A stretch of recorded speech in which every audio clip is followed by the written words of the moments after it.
Okay. Let's see. Yeah. All right. I am here with Austin Good, and I'm John Stambaugh. If you've never been on my YouTube channel before, this video is a little bit different than my normal content, but I'm with Austin because he booked me for a mentorship session, and we are going to be going over some of the topics that he has hand selected that he is most interested in learning about. And he has agreed to uh, letting this be published on YouTube for everybody else to watch. And hopefully this is helpful for anyone who finds this video. We're going to be kind of skipping through a variety of topics, but right at the start, Austin's top topics are color grading slash using log, and camera settings that go with that, audio setups or settings, and especially for weddings, and then storytelling and coordinating shoots, possibly doing styled shoots or poses for weddings, and then the process of working with businesses to make videos, like corporate commercial kind of stuff, and then lighting for interviews and developing a community of videographers, people around you. So yeah, Austin, tell me a little bit about you. Tell other people. I already know you. We talked, but Yeah. tell other people a little bit about you, your story to this point right now, what you're working on, and maybe like why these topics are interesting. Sure. Yeah, I'm Austin. I'm in the Des Moines area right now, Ames, Iowa specifically.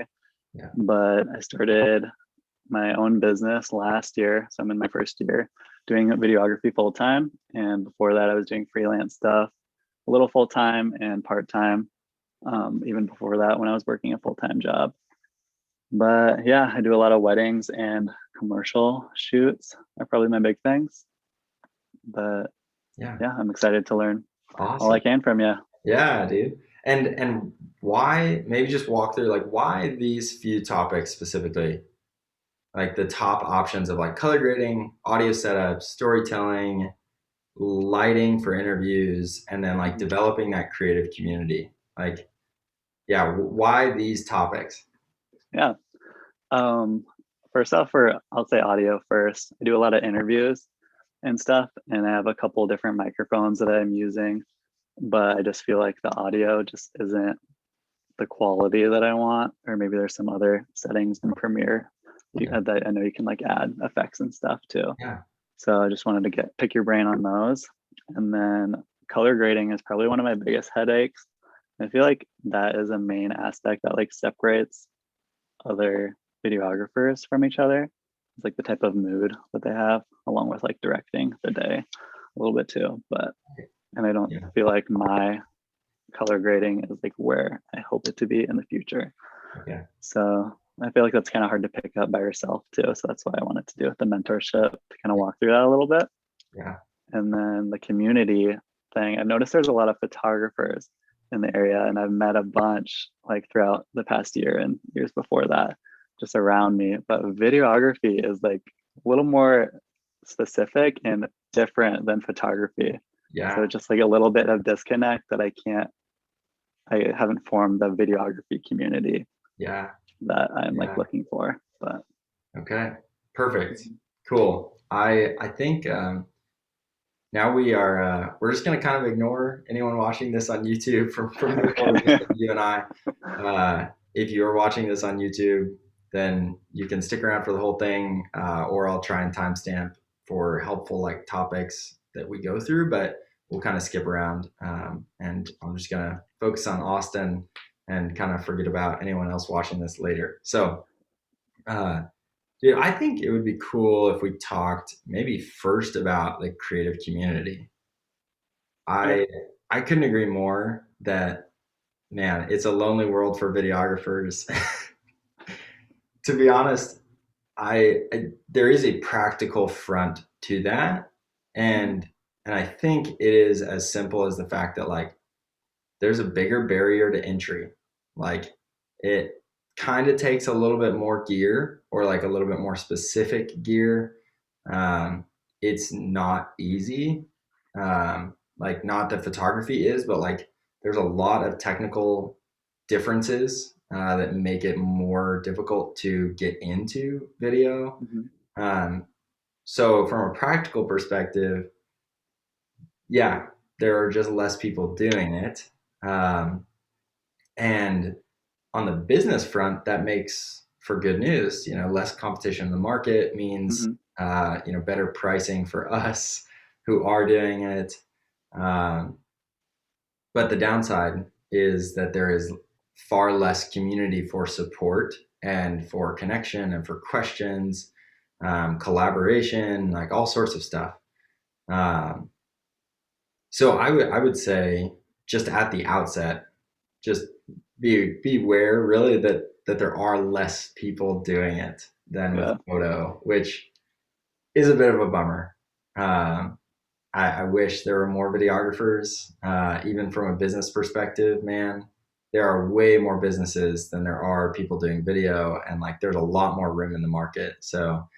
Hmm. Um, so yeah, there's a ton of room for videographers, but as for there not being many, the cool aspect of that is that I will say, like, as you pursue other videographers in friendship and trying to get to know other people, um, it is kind of our little niche world, and we Hmm. all kind of speak this same language. Um, and like you said with photographers, like, we really understand like certain things that we are talking about that other people really don't understand. Hmm. Photographers don't have to think about audio. Photographers don't have to think about like motion and movement with clients, and all sorts of silly little things. Um, and so when you do find those videographer friends, I will say, like, the finding them might be hard, but the connection, because we have our own little language, is Hmm. is really fun. And I think once you find those people, it gets a lot easier to build those connections because we speak the same language. Does that make sense? Yeah. Yeah. So as for where to look, um, dude, I have had actually like pretty great experience via YouTube. Um, I don't think everybody needs to go out and start like making reviews or like education videos. Um, but like posting your work on YouTube and even maybe keeping track of your filmmaking journey like there, Hmm. which is separate advice. But I just think everybody should be like pointing a camera at their own face, practicing interview lighting, practicing audio setups, pointing a camera at their own face and Hmm. just telling themselves what they've been learning, and like what's been going on in their world with respect to videography, and just put that out there on YouTube, even if nobody watches it or if 10 people do. Yeah. Um, yeah, I've found YouTube, even before I don't know, I have 5,000 subscribers at this point, and to me, like, even before I had like any subscribers, like there was a few people, probably like sub 1,000, like before I was ever there was a few people who like saw my work or like found me and they resonated with what I was sharing. And I was mostly at that point just sharing like little 5-minute videos where I like talked about my gear, like my destination travel kit or whatever. And like, Mm. I was just practicing, I was putting stuff out there. And then I was mostly posting weddings. Like, but I can think of at least a few people who found me, and saw that I was also shooting Fuji, um, and they were like, "Oh, hey man, like I like your work. You also shoot Fuji. That's cool." And I saw you're kind of new on YouTube. Like I also am trying out YouTube, and and those friendships just slowly started developing. Um, and kind of the success story, I guess, towards the end of that is that I just hosted my first ever like men's retreat, and it was particularly towards like geared towards videographers, and it was unbelievable. Like most of these people I had never met, and they like pretty much all found me via YouTube. And again, my tiny little audience, right? Like not a Yeah. this isn't like nobody can do this except if you have like over a certain number. It's like my tiny little audience, these people found me, they resonated with my work. They went to my Instagram page and they were like, man, like this guy seems like someone I could connect to, like I would be friends with. Mhm. And sure enough, that happened. And they live in different parts of the country. I've ended up finding one or two guys like here in Kansas City, where I'm from, and that's been cool. But yeah, even having friendships in different parts of the country, that just speak your language, that speak the language of videographer, Yeah. um, has been amazing. And in fact, another little quick story is Evan Schneider. I talk about his work all the time. He's just incredible. He's a professional colorist. Um, everything I do good in color, I feel like I learned from him. Yeah. And all of my bad habits are just me. But he posted on Vimeo. He used to only pretty much exclusively post on Vimeo, and I think somehow, some way, like he came onto my Vimeo feed because someone liked his video. I don't know. I don't even remember. But this was 2015 or 2016, I think. And so I commented on a Vimeo video of his, and this was before I think anyone had really started doing like mentorships, like workshops were like a new thing. Um, Yeah. but I just saw this dude's work and I was like, that is unreal. Like, how do I learn from this guy? And he was a colorist and a DP in Hollywood. He felt like a million miles away from me, like light years out of my like tiny little Kansas City bubble.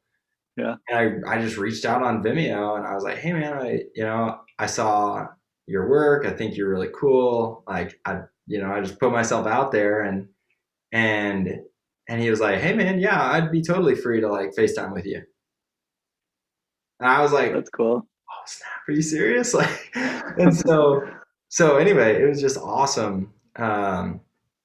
And a genuine friendship has developed from that. And now I talk with him regularly. And he's someone that I call whenever I've got client questions, but we're just as happy to get coffee together, and just hang out as friends. And so anyway, I think it happens over time by putting yourself out there in the communities where it makes sense. Yeah. And Instagram, unfortunately, is just not quite that place yet. Um, there is filmmaker communities on, there's like all sorts of like Colorist Central, or different sorts of like DP World, whatever. Like, um, but I've almost found it to be the case that like I have established connections via YouTube and Vimeo that then kind of funnel their way to Instagram for a more personal element. Yeah. Like we find each other professionally in our own little world, right? Vimeo and YouTube is a little video world. And then it goes from there into like this social media where it's more like personal connection of Instagram. And then from there, a real friendship develops. So yeah, that's kind of how I've gone about it. How does that, yeah, does that make sense? Does that land with you? Yeah. Yeah. I feel like the way I met most people are through like workshops. Like when I went to Salt Lake City, I did a workshop out there where it was like a mix of videographer and photography Yep. people. So I was like thriving there. I was loving it. And then I feel like in Iowa, I mostly meet people through like Instagram would be like my big thing. It's like Yeah. I just comment or message people and say, "Oh, dude, I love your work," or "You're Yeah. doing a great job," or something, Yeah. and then sparks the friendship that way, kind of. Yeah. Yeah. And I will say too, like, let's see. Yeah, first of all, sometimes it sounds really funny, but like sometimes you got to pay for these sorts of friendships. I mean, it sounds weird for us like millennials, I think, particularly freelance millennials, Mm-hmm. but back in the day, like, I mean, not just back in the day, but even now, but in the professional realm, it's common that people like pay to participate in networking groups. Yeah. And like that makes me want to vomit. I hate those words, but like I'm not a business professional networking guy. Yeah. But yeah, you kind of have to like put some skin in the game in order to like get involved in the community, right? And Hmm. so I think paying for a workshop, makes perfect sense. That's a great Yeah. opportunity. And then the other thing to remember is that like there might be like 10 other Austin Goods in Ames in Des Hmm. Moines, but like one of them has to be the one to go first and say like, hey, we all want to be friends, and like why don't we all just get together? That Yeah. would make sense, right? Like would everybody contribute $5 and I can rent out a room at a coffee shop, or like can everybody, like, and so especially now that the weather's getting nicer, I don't know how every single person globally plays out the COVID concern. Yeah. But like as the weather is getting nicer into the spring, there's tons of opportunities now to be meeting outdoors, Hmm. and make sure that everybody is able to be catered to in terms of their level of concern. And so, yeah, it might be a situation where Austin Good has to go first and say like, Yeah. yeah, you know what, like this doesn't exist in the market. Like there's a need clearly, right? Like you're Yeah. not the only person who feels like it would be cool to have more friends that are videographers, um, and you don't know where to make that happen in Ames, Iowa. Hmm. So you should just maybe be the one.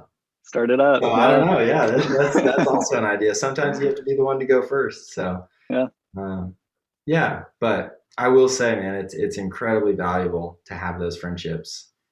Yeah, it's just so special to be able to connect with other people, that are in your little arena of life and understand the sorts of things that you're thinking about and processing and going through, the highs and the lows. And so, yeah, I think Yeah. that's a really good question to be asking. I feel like networking too, like that with other people in similar industries, is like a fast way to grow, as Hmm. well as what I've heard.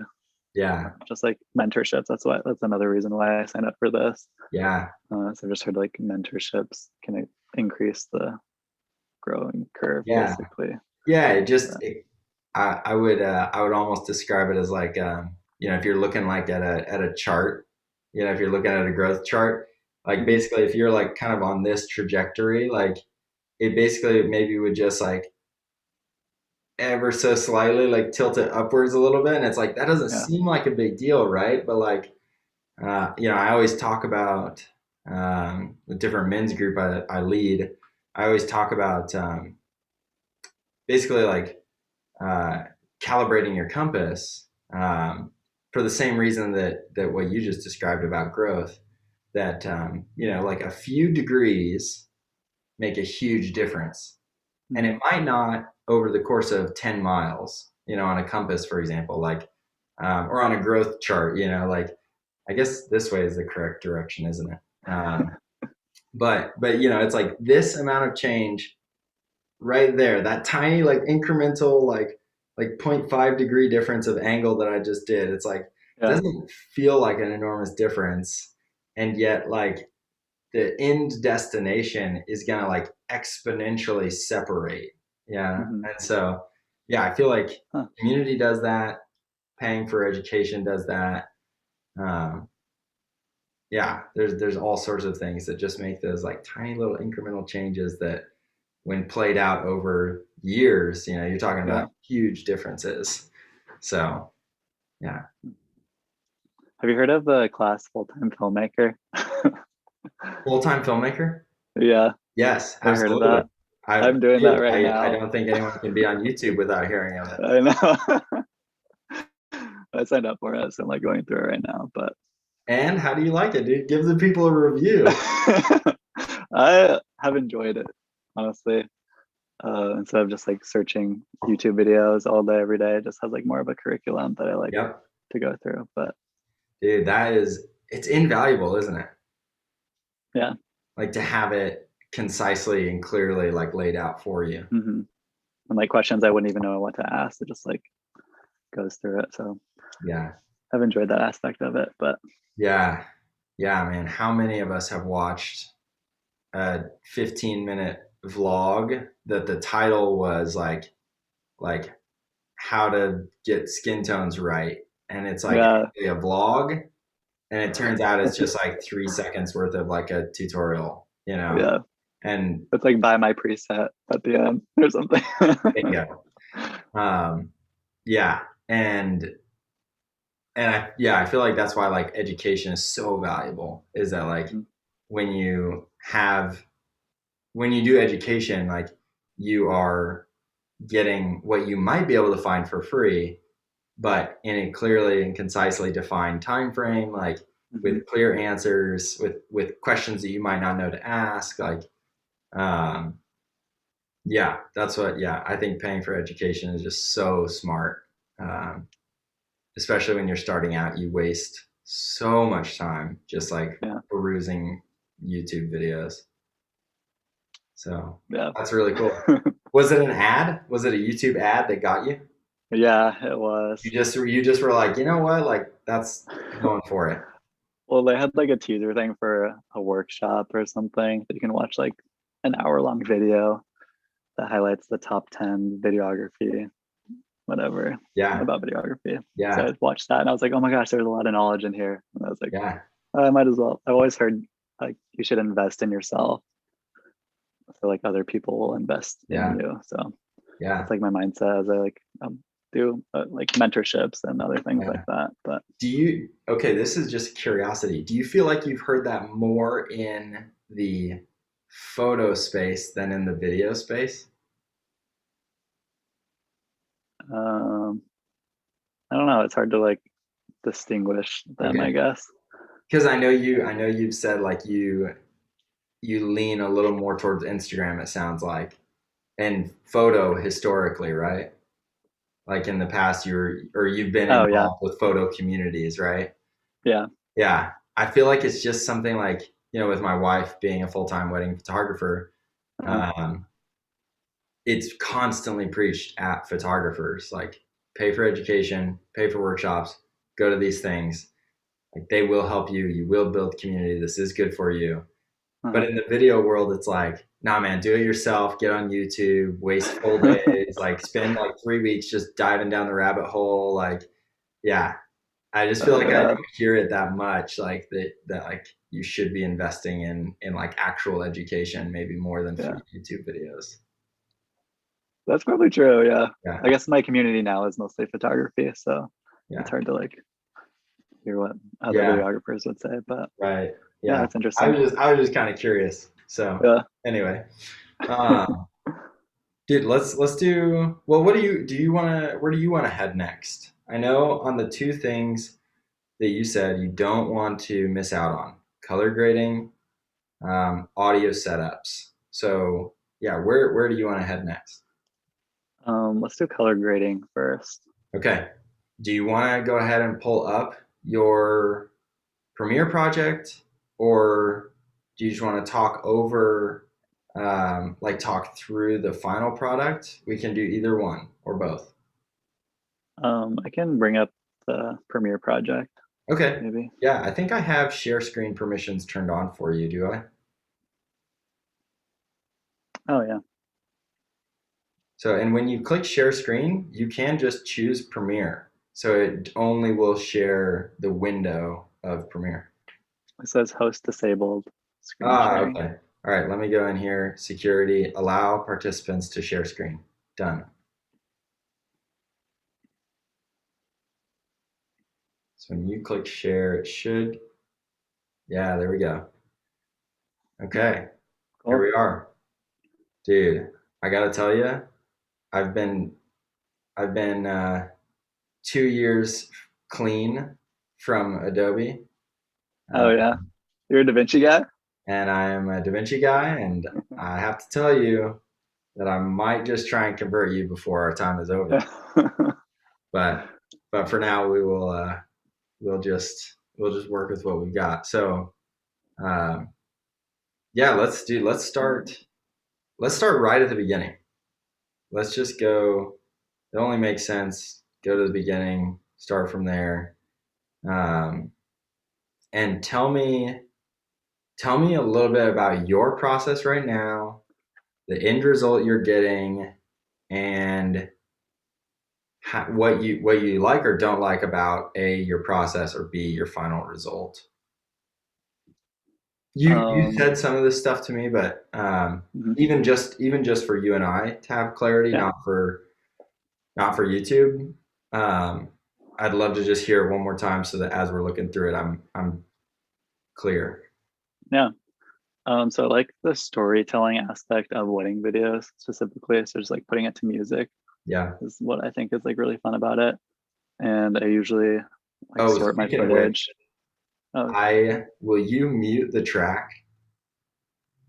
oh yeah. Big bummer, but just like on that, you can do it right here in the color tab.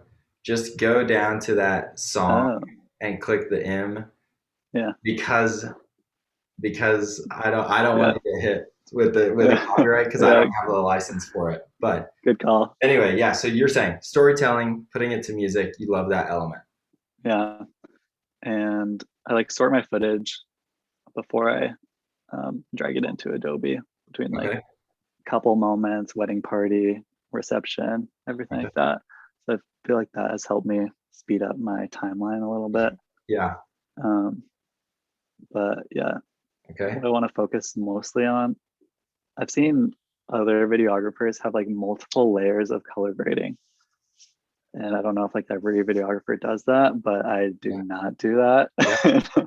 Yeah. I, for the most part, I like set an adjustment layer and put on like a LUT You're a lot. that I had purchased.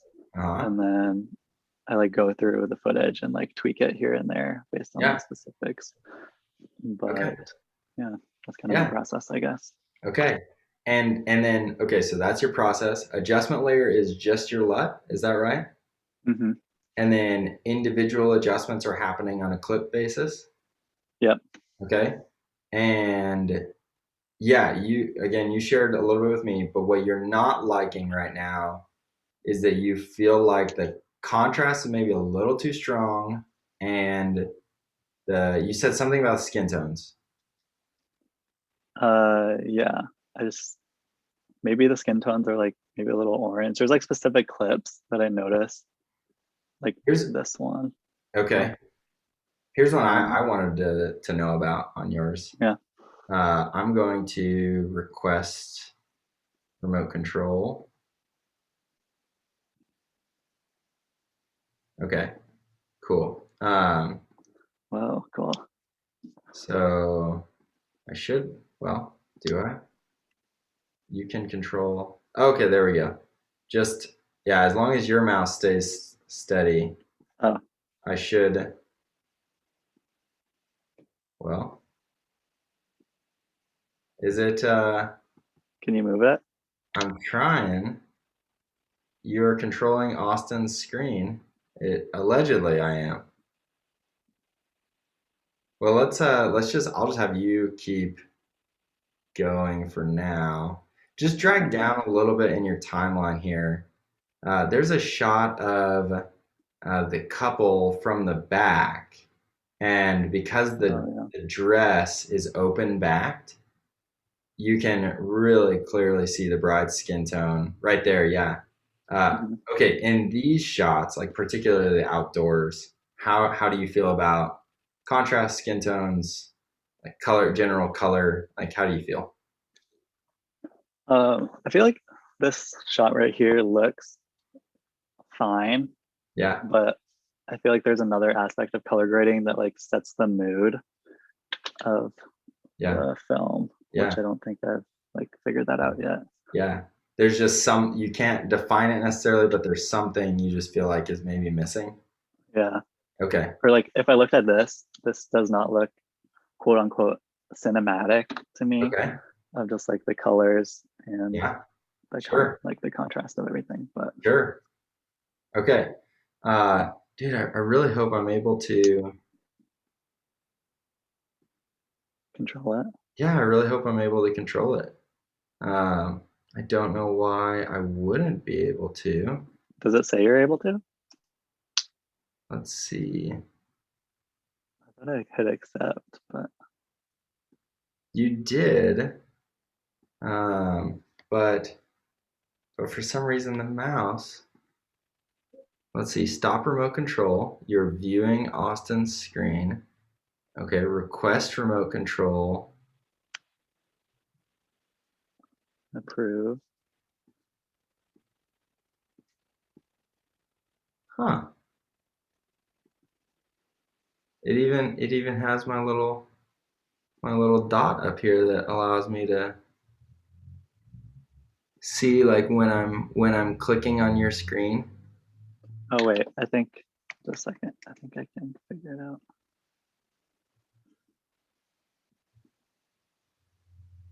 How about now? No. There it is. Oh, you're moving it right now. Oh, really? Yeah. I'm just gonna click back into it real quick. But I had to switch like a setting. Okay, Oh, is that's it better. like the allow remote control button? Yeah, I had to like go into my settings real quick. Okay, here we go. Here we go. So it's all yours. Yeah, dude, I forget about that. I should have told you that before we ever started. Um, okay, dude, right here off the bat, tell me how I'm just gonna throw this out there. Do you how did you like your opening shot and your title work? Um, it's okay. Okay, you I like it? Are you yeah, happy with it? it was better than like what I have been doing in the past, I would say. Okay, Uh, yeah, dude. sometimes I like to open up with a couple like this, and then sometimes I just go right into like the detail shot, so it kind of is dependent. But Yeah, I dude. feel like I was I'm pretty going to happy with it. say a couple of things about this. Hmm. I like that you chose to open up with your couple. Um, let me see here. This is so fun. I wanna do. Oh, you're with like watching someone else control, Yeah. dude. It's a blast. Okay. Where is this graphic living? Is this nested over here somewhere? Um, I don't think so. Just its own separate Oh, thing. okay. It's just its own little graphic. Okay. Let me. Do you have the graphics tab pulled up anywhere? Except, well, is it in this window or is it just in your graphics window?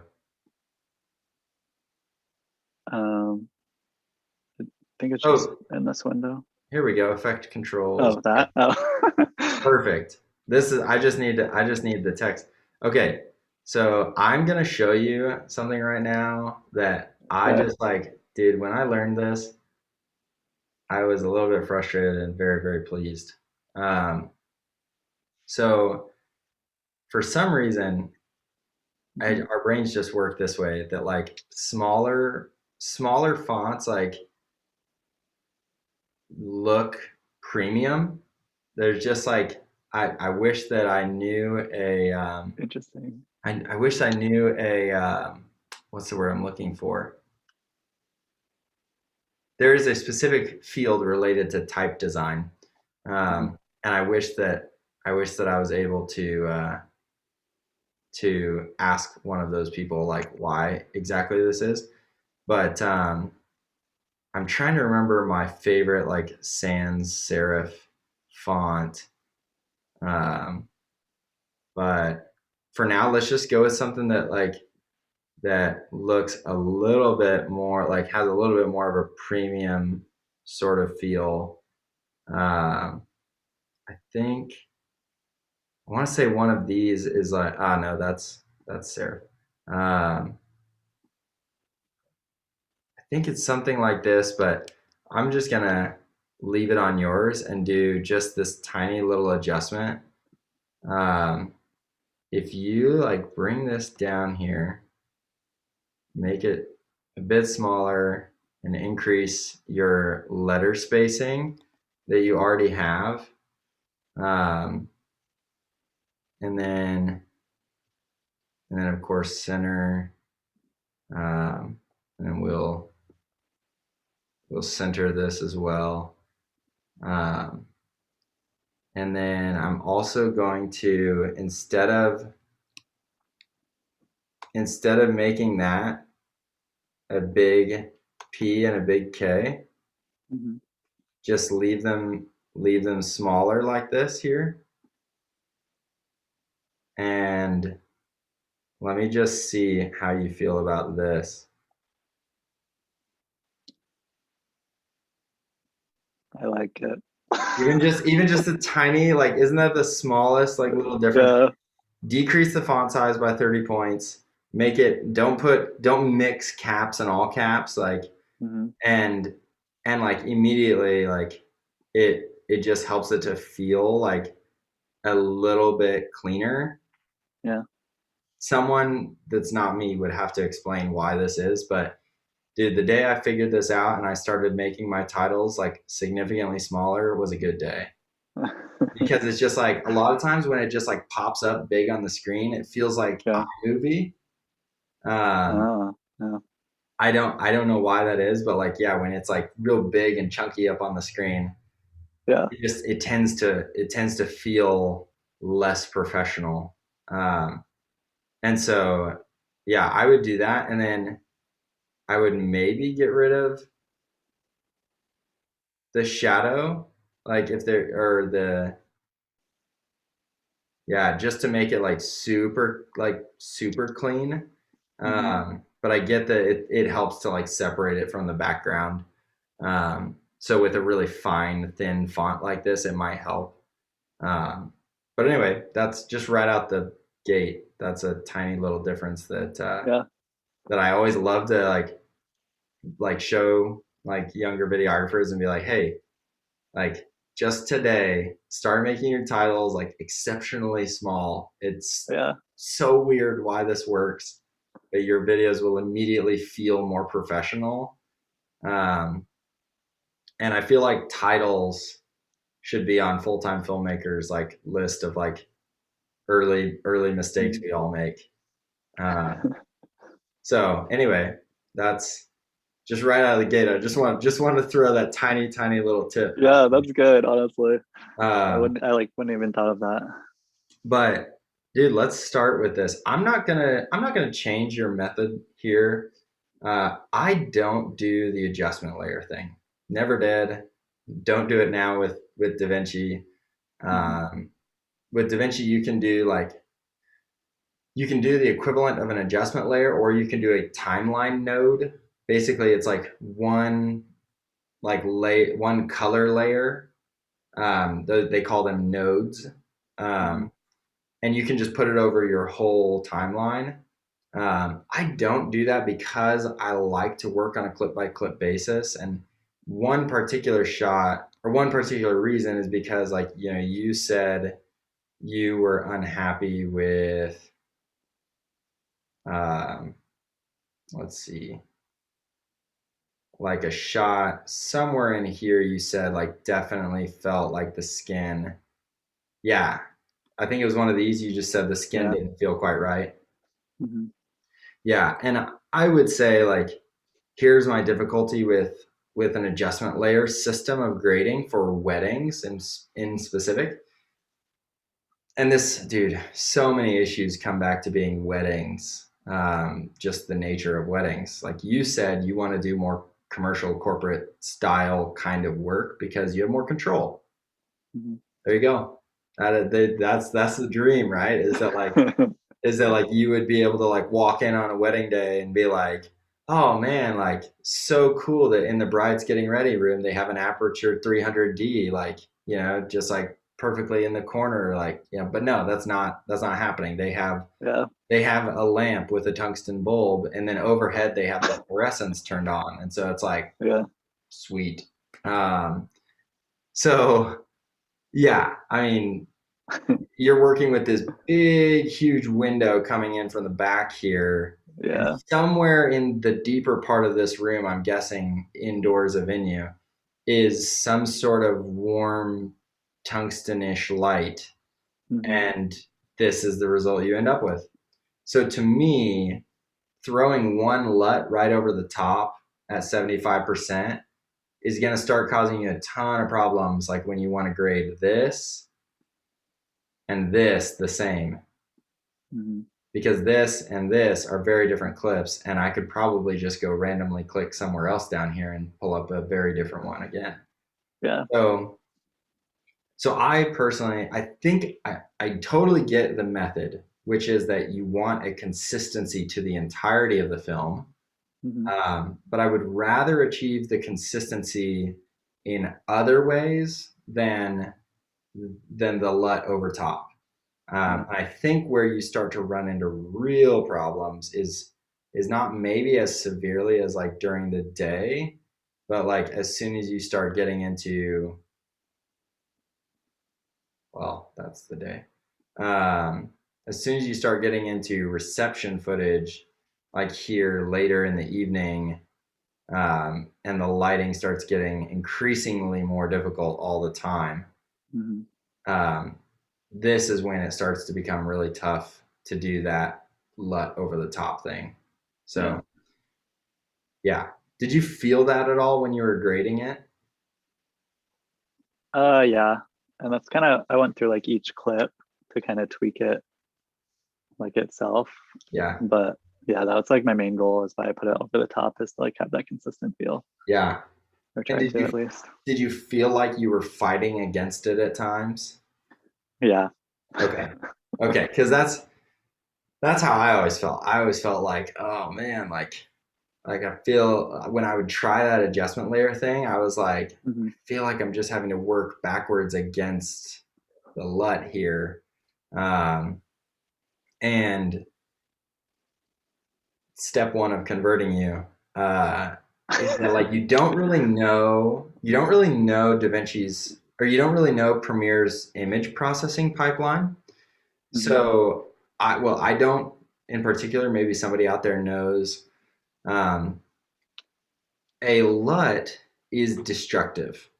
And so it meaning that like once you apply a LUT, any corrections made after the fact are applying to that LUT, if that makes sense. Mm-hmm. So like you're not, after you've edited a footage with a LUT, anything going in afterwards is not touching the footage, but it's touching the footage plus LUT. Uh, So like that's why like it's nice to know like the image processing order, because like for example like with white balance you want to correct that before you ever touch a LUT, right? mm-hmm. um, but if you put your LUT on and then the white balance, yeah, those are the sorts of things that it's like with that timeline adjustment layer, I don't know when that is being processed. um, So anyway, but I do know, I think I know when you are editing on a clip. I believe that it goes in the order of basic correction, creative, curves, down the order. Mm-hmm. I think that's how the image is processed. Um, so that's why I always, like when I was editing with Premiere, particularly for weddings, again, I always edited using clips as opposed to trying timelines, which and then like I would create a consistency via copying specific grades from clips. Like everything that's outside, I would make sure that was the same look, and then everything inside was the same look. And I would even use the LUT, but I would maybe have to dial it way back. Um, so anyway, that was a lot right off the top. With respect to the adjustment layer versus clips, I would probably start to say like you might look into giving it a shot on a clip based color grade. So Okay. anyway, just something to try. I might go ahead on this one and give it a shot. Um, do you feel like this is one that we should let's work on a money shot? Yeah. But this is the one you started with. Do you have a different money shot that you would really want to start with for the color grade? No, I think this one's fine. Okay. We can always we should like get to the part where yeah, we're seeing skin here. Um, Or there might be one at the end that's like a similar shot, but like without the veil. oh, okay. Um, let me see here. Um, I think that's okay. It gives us a nice white point, honestly. Um, let me, oh, enable. Okay. I'm just going to turn off that text real quick. So I'm going to go put your O3 on here. And you had it at 75%. So we'll get close to that. Um, and here's how we can check, by the way. We can kind of sort of see the image processing pipeline by, so we'll turn this off.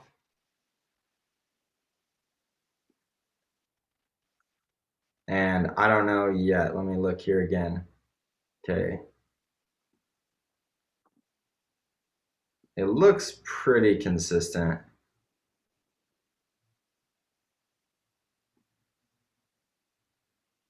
Man, does it, I'm having a hard time because my screen isn't like a perfect resolution because of the screen share.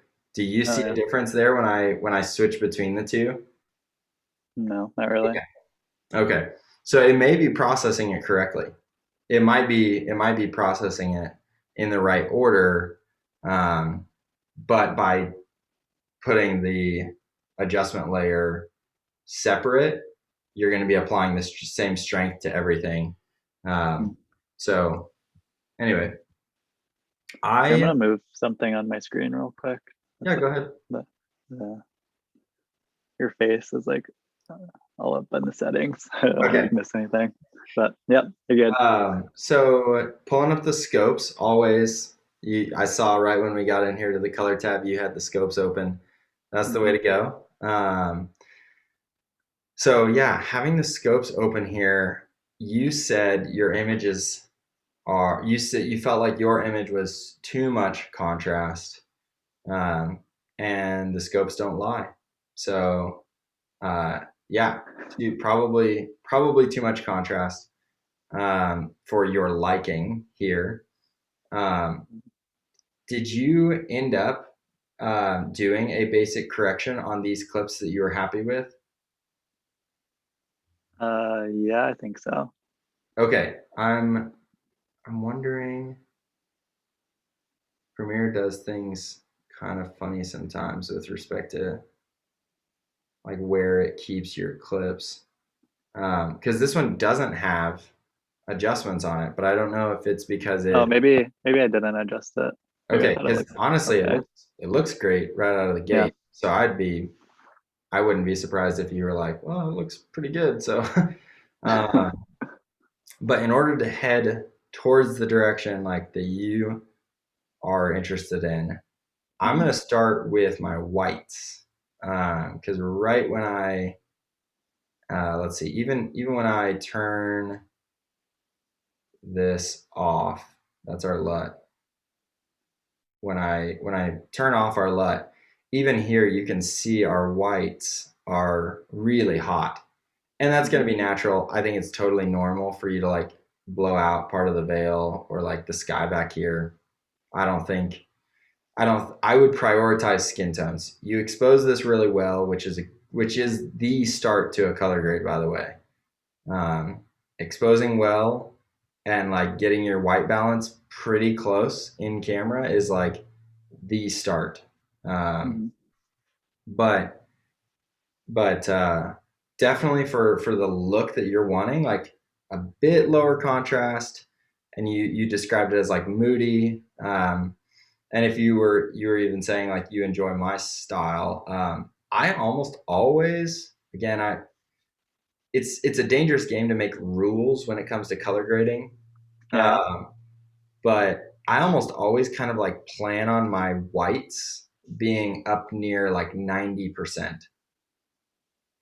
So if I go in here and I grab my whites and bring them down to like, so that very peak is now just over 90, but I'm actually okay with like, I'm okay with pushing up a little bit hotter. Um, there we go. So now like, you know, kind of the veil sweeping in front of the lens is the hottest part of our image. Hmm. And that's just at 90. And I'll show you real quick why I didn't do that with the highlights, is because the highlights, these tools, again, if I'm gonna convert you, these tools are very blurry. So when you grab your highlights, you're mostly working with like 60 to 85 ish, but there's like the gradient tool in like Lightroom or Yeah. or even in video, I guess. It's like a gradient. Imagine these tools are like, they have a fixed distance, but then they have a gradient like spray that like spreads out beyond that. So watch, when I grab highlights here, look at what it's not moving. It's not moving 100. Hmm. It's not moving that, but it's moving everything slowly right up to it, but never touching 100. And if I push it up really high, you see it's like reaching a little bit down into 30, maybe past it, but like pretty much if it's below 30ish, it's not really touching it.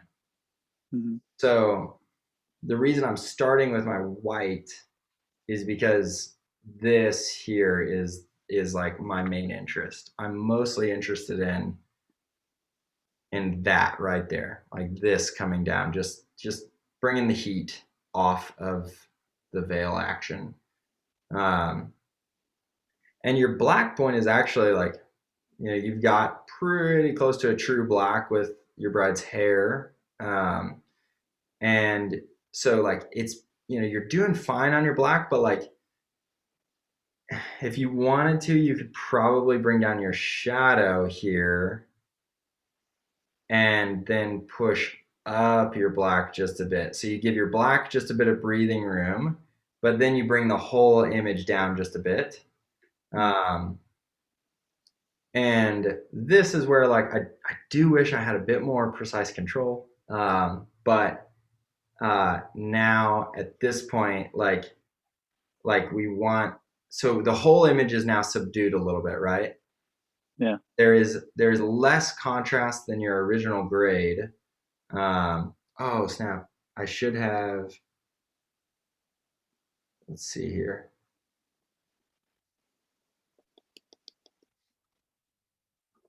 Uh,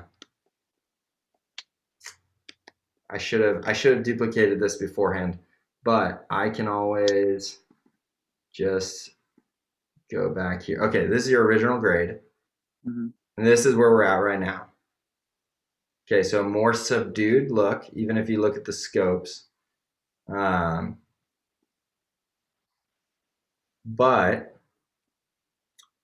we're not quite there yet. If we turn on our LUT, that LUT is applying a lot of contrast. Do you see that? Hmm.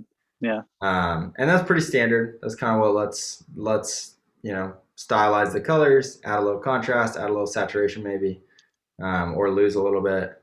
But I like where we're headed with this. My only concern now is that our skin tones are starting to flatten out a bit. Um, and it does look like the LUT will help us a little bit here, but what I'm gonna do is our skin tones are, the goal is if we've exposed it well, our skin tones should be living in the 40 to 70 range. The perfect mid tone, like quite literally mid tone, right? Yeah. Ah, dead center on the scopes, skin. and you can actually see, I mean, hilariously, you can see your bride and your groom's faces right here. Like, and that's like the sweeping, you've got your white sweeping Mhm. veil, and then you've got your bride and your groom's faces, and then you've got his little hair. That this is the top outline of his hair.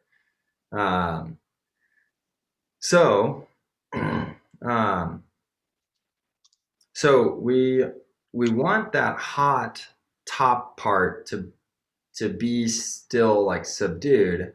So I'm going to bring that down just a bit more. But what I'm going to do now is I'm setting my ceiling kind of like a bit lower, but I'm Mhm. probably going to push my highlights now a bit. And do you see that bringing up their skin more specifically? Yeah.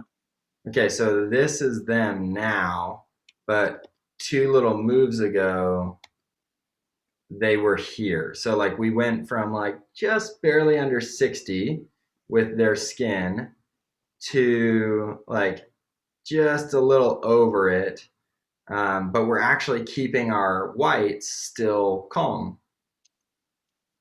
Um, and now when we go apply this LUT, we're still well within our boundaries of what we were before. So if I was gonna, actually, do I need to? Let's see. Oh, cool. Okay, yeah. So look at what we did here. We brought a little bit of weight down into your shadow here. Um, and you can see that back here in your trees largely is what's happening there. But we Mhm. kept that skin nice and bright, like we kept the skin lifted. um, and so like that's, you really want your eye to go to your couple.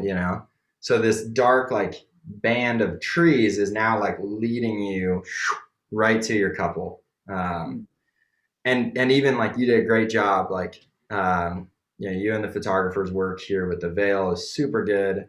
That leads your eye again straight to the couple. um, so yeah, I think this is good, but if you're still going for a more subdued look, like going for the moody, you could always decrease this even further because it's applying a lot of that contrast, and you're still getting that color result, right? So like if we turn this Mhm. on and off, look at the difference that it makes to your greens. So you're still getting that signature kind of look, right? Like Yeah. you've got, this will create consistency across the film. When people see that, that looks, the greens look the same every time I see them, this is Mhm. creating consistency, but without as much destruction, right? It's not changing your image nearly as severely. Like look how tiny of an adjustment that's making. Um, and if you want to, you can just go back in here, and after you've added that LUT, um, you can just decrease the contrast a little bit. But this is the bummer, again, about Premiere and about LUTs, is that unfortunately, like, unless you're gonna go add like another lumetri color, technically you cannot recover the LUT's contrast. Does that make Mhm. sense? Yeah. Because after the LUT applies contrast, it's like baked in there now. Um, so you can mitigate that beforehand by dialing, putting the LUT on and dialing back the contrast just to like double check like that it's not so bad. See, because it clearly like helps. But if you look at the scopes, um, you can see like it's stretching the image data towards the upper and the lower extremities. Um, right when you click that button, it just, and now if I decrease the contrast, it brings it back in a little bit, but like not quite maybe where Yeah. you want to. So are you happy with this? I just did a bunch of grading, but like, Yeah. Looks good. Do you ever mess around with like the color wheel or like the mid-tone section at all? oh yeah, dude. again, in Premiere, you would love it. You would love it so much. Switch. Um, but yeah, let's go there real quick. Let's do the before after, like, and just comparatively. Yeah. Do you feel like this is closer to that moody, um, more subdued, kind of like less bright look? Is there Yeah. any critique here? Um, I mean, I'm no, I open. think it I'm looks open good. to it. I think it looks good. Okay. And then with the color wheels, what do you feel like you would hope for? I don't know how to use them at all, really. Okay. Okay. I kind of So avoid this section. okay, how about curves? You comfortable with curves or no? Like this white curve, Okay. I know how to use that, but not like the red, Okay. and the Oh, blue part. dude. This I is know how to use those ones, like the hue versus sat, and those ones a little bit. okay. But like, I'm gonna scroll up a little bit. I don't know if I see a lot of people use these for photography, Uh-huh. and I don't know if people use it Yeah. for video as well. Yeah. But So, okay. I do not use the RGB curves except the Luma. Um, mm, sometimes I'll use the Luma, and the Luma for me is primarily a stylized correction. So if I need to fade my black point, and I want it to have a particular like fade, yeah, like I'm gonna go do it here because like lifting my blacks is not like quite so precise and it doesn't give it a hmm look per se. yeah, Um, so I'll do things like that here with my point curve.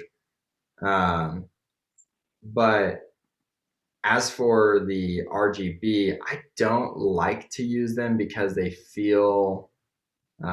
are powerful, but sometimes they feel maybe a little bit finicky, and they take a ton of practice. yeah. So I would rather achieve similar results by different methods. Um, but these, just a real quick walkthrough for you. It's what are you changing and how are you changing it? That's the easy way to think about it. Mhm. Um, but yeah, you said you kind of feel like you might know these better. But yeah, it's basically what do you want to change? How do you want to change it? That's the way of thinking about it. Um, so yeah, if you want a specific color to turn into a different color, Yeah. then that's what that means. Um, do you want to touch these at all, or do you want to go straight down to the color wheels? Let's do the color wheels first. Okay, cool. So I feel like I Um, know how to use those for the most part. great. So the color wheels, um, this would be another area where instead of doing that little like bringing down the whites and pushing the highlights, we Hmm could get a similar result here by subduing our white there so it's not like coming on too strong, and then go down to your color wheels. There's no way of me talking about this without telling you that DaVinci's better. But okay, what we're gonna do, you absolutely still use this. It's gonna awesome. It's gonna be a great grade. It's simple. It is Uh-huh. truly what it looks like. It is you get a little bit more specific control over your shadows, your midtones, your highlights, and you can control those in those three segments using luminance. That's what this little bar is, or like color shift, and that's what Mm. this is. So, and again, now this is where it does get a little bit frustrating with these wheels, and you might bump up against this. Is that these are maybe even less precise than your basic tools. Mm. So the amount of overlap between each of these is like not always as precise as I would like it to be. Um, but if we open up our midtones here, for example, like we we turn down our highlight correction, but we want their faces to come up just above 60. So they are in our midtones area here. And oh, suddenly the screen control is struggling again. Because we should just be able to lift these right up. For some reason, when I click with one finger and I try and drag it up, it's not dragging it. So Click weird. on anything else.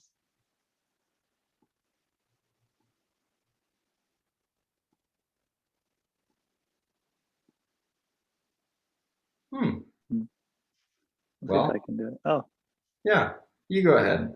So, so just double click to reset, and then grab your midtones there and just slowly push your midtones up on your wheel.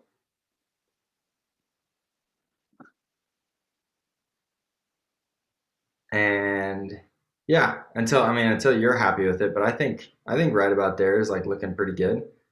And then if you want to, um, this is an okay one to test it out on, but just take your midtones and drag up to the left a little bit on your color.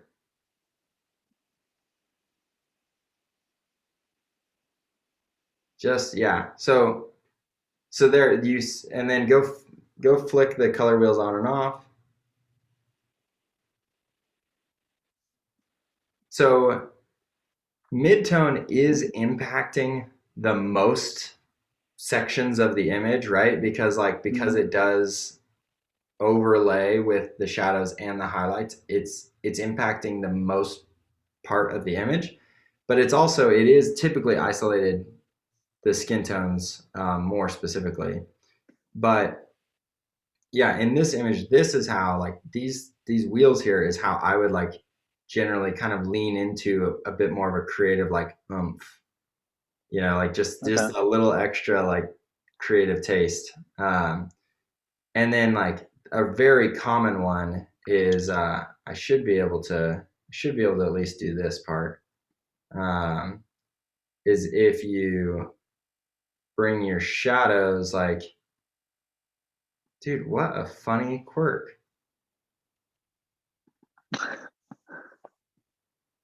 Strange. So if you bring Oh, your there it moved. shadows, Yeah. I didn't drag, I just get to click, I suppose. But um but if you bring your shadows like down towards blue and your highlights up towards warm, like that's a really common way of getting a like a Cinematic feel. color separation, cinematic, like teal orange, like um, look or feel. And I will just tell you real quick.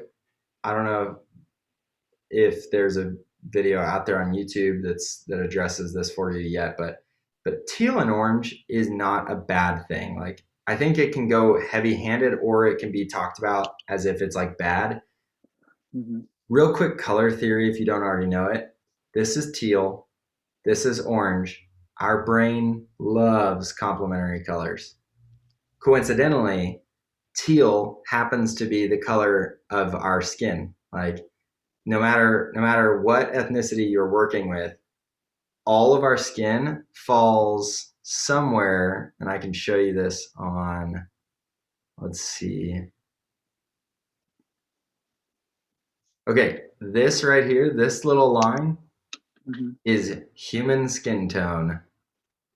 Everybody doesn't like, there's little leanings, like, there's little leanings to the yellow or to the red with respect to different people's skin tones. Yeah. Different ethnicities, different locations, like skin tones. But pretty much that little line right there, that magic line, is the human skin. So everybody kind of just likes complementary colors where this line right here says teal, and then this is like orangish. So that's why that's a popular look.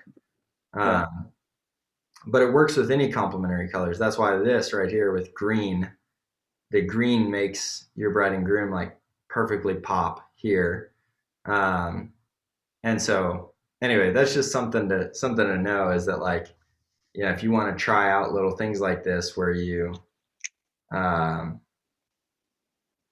where you move your shadows a bit towards teal and your highlights a bit towards orange, it's like you're not making the movie Transformers, like you're not going for Yeah. the teal orange look. It's just like those tiny, tiny little subtle differences. And I did it pretty strong here, but those tiny subtle differences like really help um, to like add just some extra visual interest Yeah. to something that otherwise like might not have enough. So anyway, I'll It's good to reset know. there. But does that make sense with the color wheels? Do you feel like it clicks for you? Yeah. Okay. So you don't really use the midtones a whole lot on the color wheel, but more so. Oh, in DaVinci I primarily use the midtones actually. Uh, Um, and they are like much more specific. But the other reason I would say like for you, if you want to use the midtones, is like in this image, you've already got great color contrast. Like the mhm, green with the skin works really well, but the shadows, right? Of course, the shadows, like back here in the mhm, trees, are all very green. And the highlights, this patch of grass and really the veil, like, but these grass patches are probably considered highlights. I would assume that they're close to it. Um, they're probably already pretty green. So in this scenario, I would maybe like push my uh, image. I can't drag, but I would maybe push it a bit warm in the midtones yeah. just to make their skin pop that little extra bit.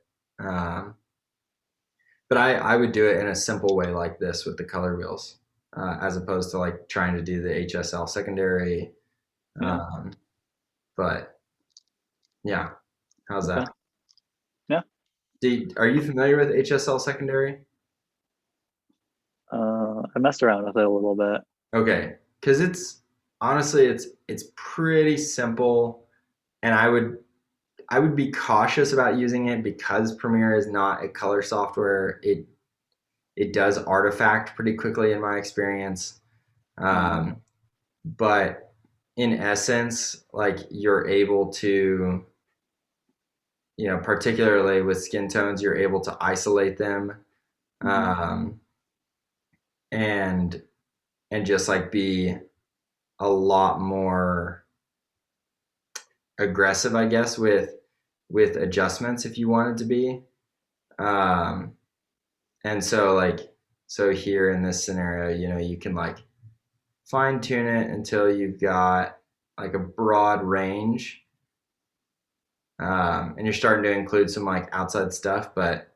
mhm.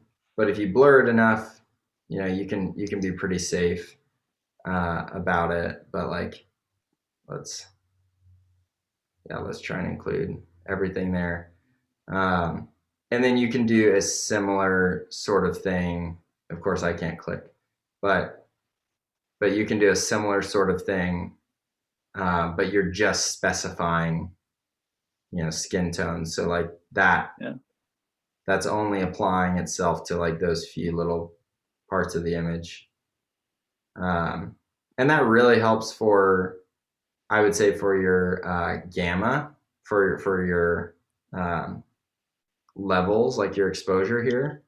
Mhm. Your luminance can be brought up a little bit on the skin, so that way it pops a little more, and that's where your eye goes. So Yeah. yeah, Okay. yeah, Let's work through if you've got one or two other shots. We could actually here real quick before we go on. Let's just see. How do you feel? Uh, I don't know. I don't know if that's. Do you like it like that? This final image, Yeah. dude. Honestly, I liked when we got to about here. Mm, I really liked this, and I would maybe bring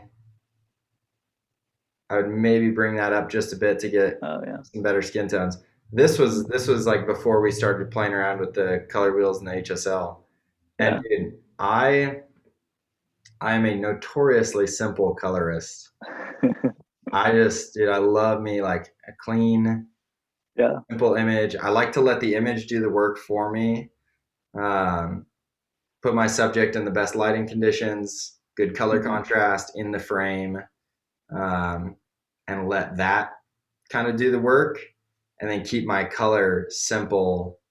Um, so yeah, the only I would play around with like what level do I want this to be at, but I kind of liked it subdued a Yeah. little bit because I I like this better. Yeah. yeah I like it changing. I like it changing the color, but I don't like as soon as it starts pushing us too close to my 100 Hmm. level. Um, and in fact, I could maybe finagle around with that a little more and just get it to the point where like my whites are nice and quiet, but my skin still pops. Hmm. So yeah, I would say this right here is yeah, without these, I prefer Yeah. this image. Yeah. I like that. Yeah. Okay.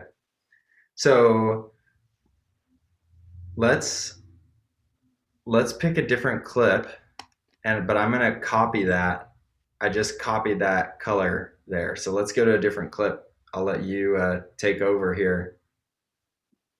If you want to do a hard one, we can. If you want to do another one that you're like, that you liked but you didn't love, Mm. we can also do that.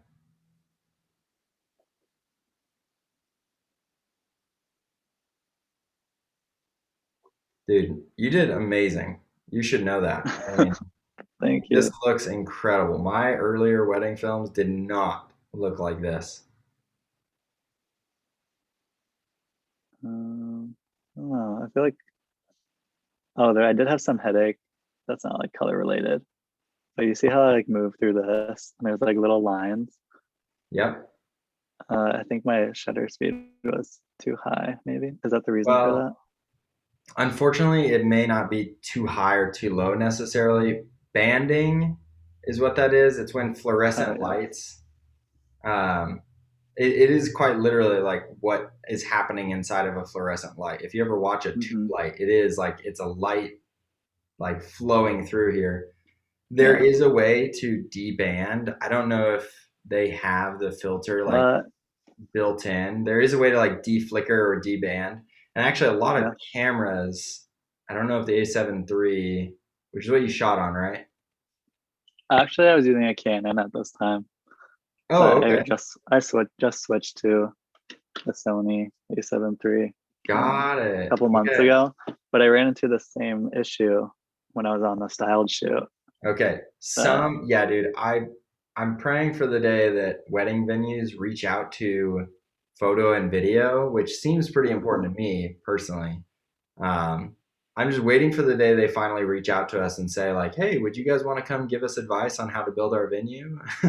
Because I will tell them, do not put flickering like LEDs or fluorescent tubes like in your building. Um, we'll get there someday, but yeah, maybe this shot.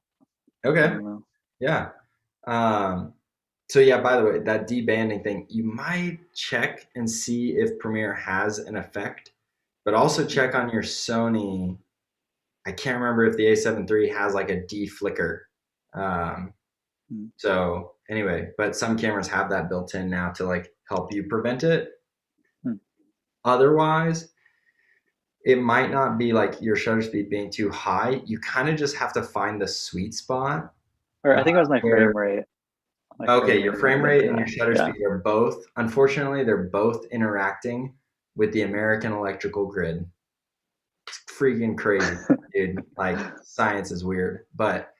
Um, but the other thing I will tell you is that even if you don't get your frame rate or your shutter or your shutter speed like perfectly correct, Mhm. if you just feed it enough light, you will actually kind of be able to like circumvent the issue. so you don't Mhm. see the dark bands. So if you are struggling with banding, it might be frustrating, but if you push and you can't figure it out, some venues it's so bad, dude, that like I can't get it right. And so Yeah. I just like move my ISO and I expose like maybe like a half stop or a stop over, and I just Uh-huh. like have to recover that later and suffer some highlight loss. But like to me, the banding can be more distracting. So um, yeah, that's kind of my like very worst way around it. Um, What frame rate do you usually shoot on for weddings? I am I am almost always on 24 unless it's portrait. Mm. So like if I'm shooting a portrait, it's in 60, and if I'm shooting um, any pretty much anything else, I'll go 24. But that's just me. That's my style.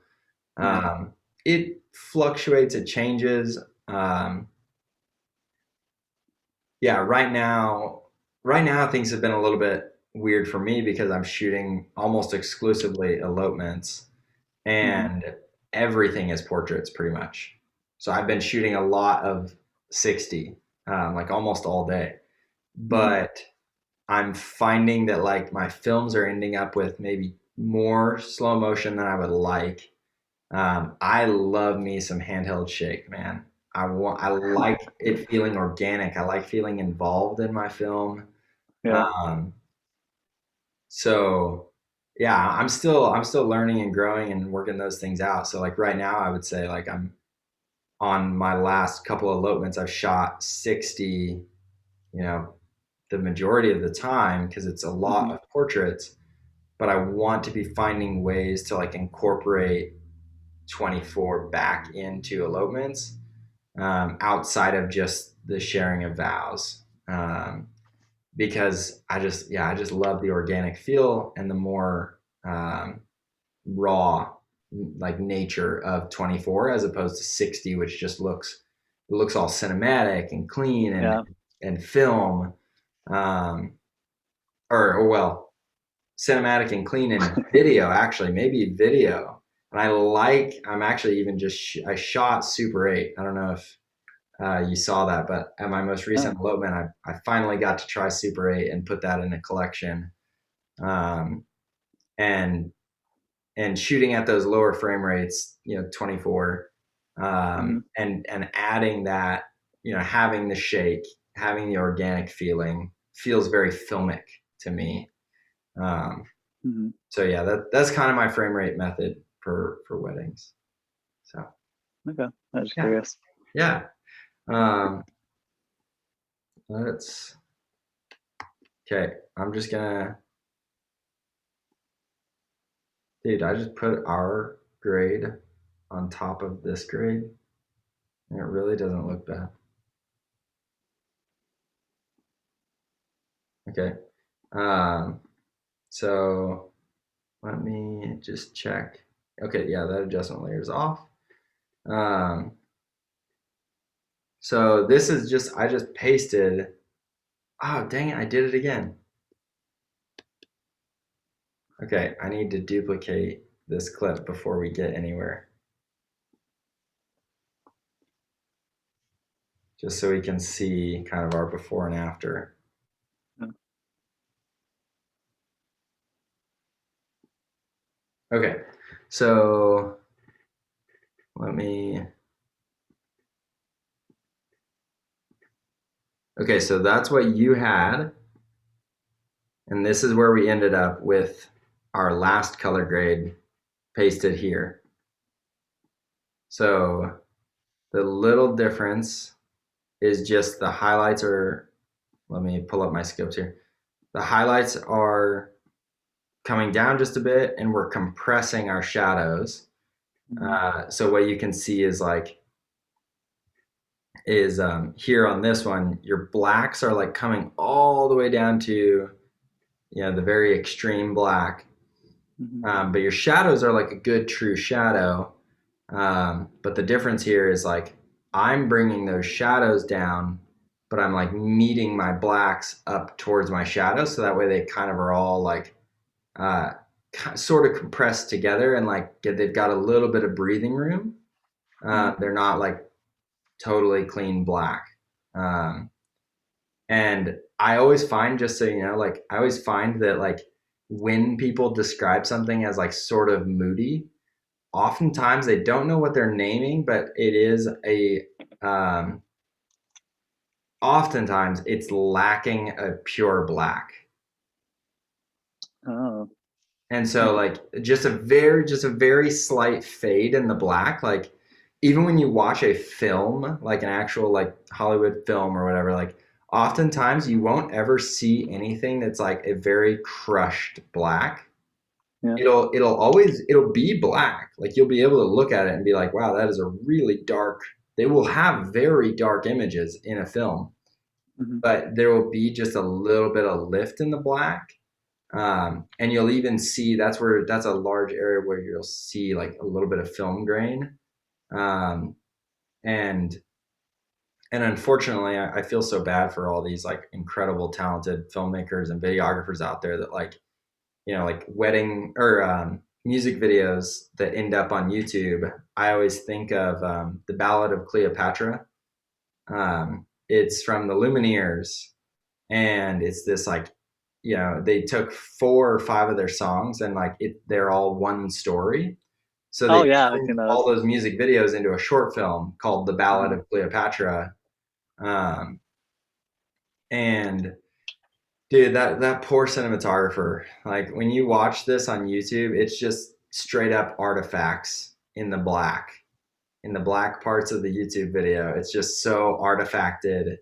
Um, but usually that's because like the black is very, very dark and then they raise it slightly, but that's very difficult to interpret.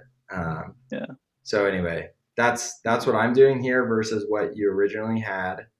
Um, and you'll notice that the top, up at the top, I'm kind of doing a similar thing. I'm compressing the top just a little bit, Yeah. uh, and I'm like cooling it off. So if I was going to change anything on this, I would maybe just bring the whole thing like down a touch and then see about what happens when I push my highlights. Mm. Um,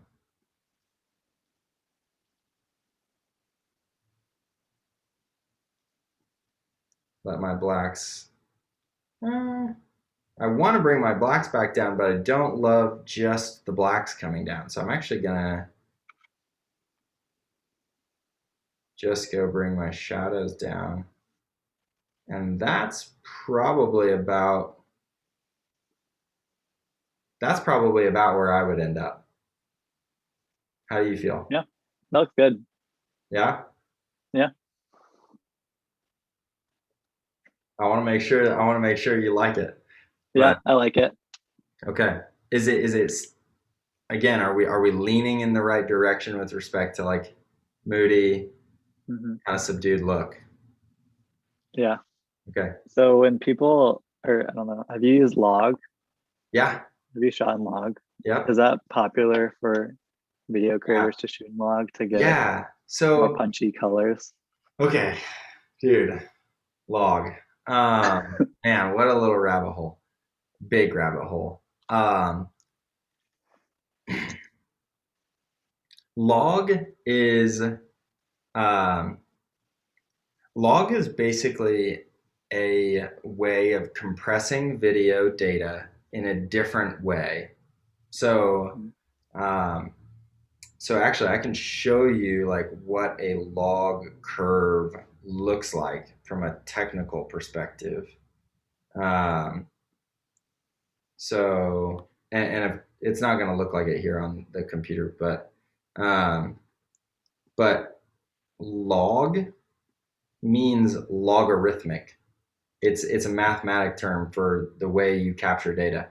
So basically, like this is what the slope of a log curve looks like. Is is it like slopes your information off Hmm. like this so that there is a more effective capturing of highlight data. So it's Oh, cramming all of this highlight data into this little sliver. Um, and that's why like you'll see a lot about like, just ignore this image. I'm just talking about the curve here. yeah. But this little data curve is what's happening when you record log, um, which naturally, when you look at this, like it retains more information than a straight line does, right? Because this Hmm. straight line, is just like whatever happens inside of that straight line is what you get.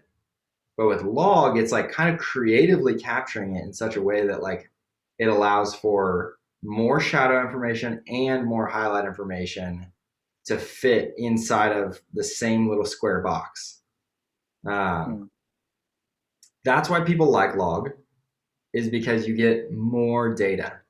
Technically yeah. speaking, you get more data. That's why log has better dynamic range.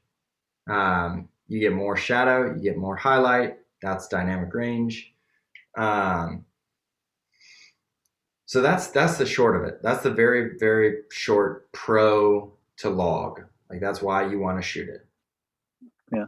Now on the downsides, we're working with these tiny little digital cameras that we all think are really neat, and yet they were not made for log. Like we're getting there, we're getting really close. Like cameras that are Uh, coming out with 10-bit and 10-bit 422 and ProRes codecs like built in, like we are getting better and better at recording data efficiently, hmm. but we're still just not there yet. I think personally, and particularly not with like cameras that aren't, new in the last year or two. Yeah. Um, and so I personally tend to stay away from log, um, unless I'm going to be shooting on a cinema camera. Like cinema cameras are made with sensors that are intended to handle that extreme. Um, and digital cameras tend to just fall apart when you start to push them into those log territories. Yeah. Um, Lots of people will argue about that and will say that log is the way to go and like they'll die on that hill. But um, I think it's awesome. I think it's great. I think you need to have like 10-bit recording minimum if you're going to be using log, because these little 8-bit files are just not made for it. Um, Hmm. and so that's kind of the short of it. But then from the technical side, but then from a practical side, I think most videographers like need to improve and practice exposure and lighting Uh-huh. without any barriers. And putting log between you and exposing is a big barrier. Hmm. Even if your camera has like a um, display assist feature, or if you have an external monitor that allows you to like see that correctly, it's still really difficult. And then when you bring that image into color grade, again, it's just, to me, it's an additional barrier that I don't think needs to be there. Um, at least not at the beginning. I think as you start Hmm. to understand it better, as you start to see it for its strengths and for its weaknesses, like it's definitely worth like learning when to use it, how to use it, and practicing. So like I would tell people like, keep shooting on all of your paid projects and everything, like keep shooting, practicing and using standard Rec 709 footage. Hmm. Um, and then when you've got some downtime and you're bored or you go on a trip with a friend, like, you know, throw it in log, but like throw it in log for half of the time, and what you'll do is you'll slowly start like teetering back and forth. You'll get better at log. You'll be really good at Rec 709. And as you get better at Rec 709, you'll get better with log, like, because all of the principles apply, right? Like Yeah. this is why like when you get really good at color grading, and the reason it's so valuable to get good at color grading and to get good at audio and all of these things is that then when you someday like get your hands on a red or get your hands on a Canon C300 Mark II, or like you get your hands on an Arri or Ari or something like, you know, something crazy, those things stay pretty consistent. Like, like, you know, my friend Evan who shoots on his red loves his Fuji X-T3. Like he shoots his little personal projects, his little like travel films with his wife and just things around his house. He shoots them on F-Log 10-bit on the Fuji X-T3, and the image that comes out of that thing is nuts. And it's not because like he has a better camera than everybody else or he knows like how to use that camera better than anybody else, but he knows all of the basics and the whole like processing pipeline of color workflow and exposure, lighting, color contrast, like, you know, getting these things right. Yeah. And so anyway, personally, I'm an advocate for beginners avoiding log, um, and particularly until they're able to use a camera that it's really good with, like that is robust enough to handle it. An easy example for you would be like, I would also discourage you if you wanted to learn, you know, any other new skill. I would discourage you from going out and trying it in the most difficult and complex way. I've been enjoying slacklining for the last like year or two, and it's basically like walking on a tightrope. That's like just it's 2 inches wide. Anyway, dude, if when I first tried slacklining like 4 years ago, the people I went with didn't use a hand line, so there was like no guidance, no help or anything. Yeah. It made me so mad and I hated it. Like I like got up on the line and I just had a terrible time. It wasn't fun at all. And I was like, man, this is a stupid sport. Like, why does anybody do this? And then like a year ago, I was like, man, I want to try slacklining again. It's been so long. So my wife bought it for me for my birthday, and it came with a hand line. So I put it up. And it was so fun. And now I don't use the hand line. Now I just get to like, now I just have fun. Okay, the slack line is log and the hand line is Rex 709. There you go. Yeah. So, how's that? Yeah, that's good. Yeah. I also just get impatient and a little bit frustrated with anybody who's like, oh, you don't use log? Good luck getting a good image. Yeah. And it's like, dude, like cameras were not color corrected or color graded until like 40 years ago. Like the very first films, they didn't get any touch-ups, you know. It was like you learned how to expose and you learned how to light a scene and you learned how to like do costume and like put your talent or like, you know, your wedding couple, whatever, like, you know, they were wearing the right colors and like they were in the right scene at the right time in the right light and like and you exposed it properly and like, so, you know, like color correction and film, like, you know, or making movies, making videos, like, man, I wish more of us would be okay with just saying like, okay, let's get really good at like learning to shoot and let's learn how to like work with Rec 709. And then as we start to like advance into like better cameras with more robust files and codecs, like then let's start pushing ourselves. But even then, let's use the guardrails. Let's use the handrails. Like when you start shooting in log, just use the LUT that comes from the manufacturer. You know, just use that. Like just convert the footage to Rec 709. Don't push yourself over the edge. Like don't just try and jump straight into the log pool and drown. So anyway, that's good advice. That's I my messed around with it for the first time yesterday, and I don't know, I wasn't super thrilled with the results, but Yeah. might mess around with it a little bit once I master the basics. Yep. I think, yeah, man, I think just keeping on with Rec 709.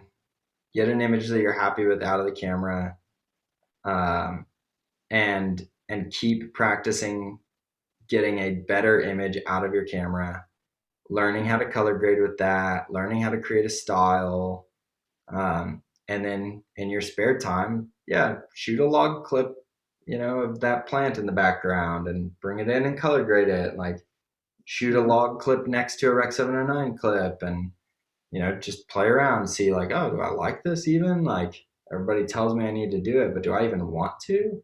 Um, and so yeah, I still shoot my projects in Rec 709 like 90% of the time.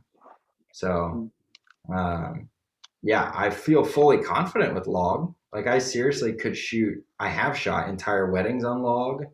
Yeah. Um, I could shoot an entire project on log and not even flinch. I feel totally comfortable. But that's a tool, right? It's just one of many tools in our filmmaking bag. Mhm. I don't need it. I don't need it that often. And so I don't get it out. Like, why would I use a hammer on a screw? That would be weird, you know? And so, um, so yeah, that's kind of my perspective on that. But Okay, good to know.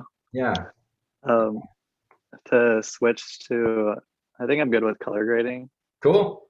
stuff right now. Yeah, Questions. yeah. Do you want to do a But for difficult one before we go? a what one? A difficult shot? I don't want to leave you hanging here. If you feel like you, Uh, but if you're sure. happy with what we've done, then let's move on. Um, I think I'm happy with Okay. what we have. I just have a shoot at 4:30, Oh but I no, I'm wanna. so sorry. Yeah, I know. I could literally talk to you forever, but Dang, that would be awesome. yeah. Okay. Yeah, you're right. Let's move But I on. just We want to can like, do more later.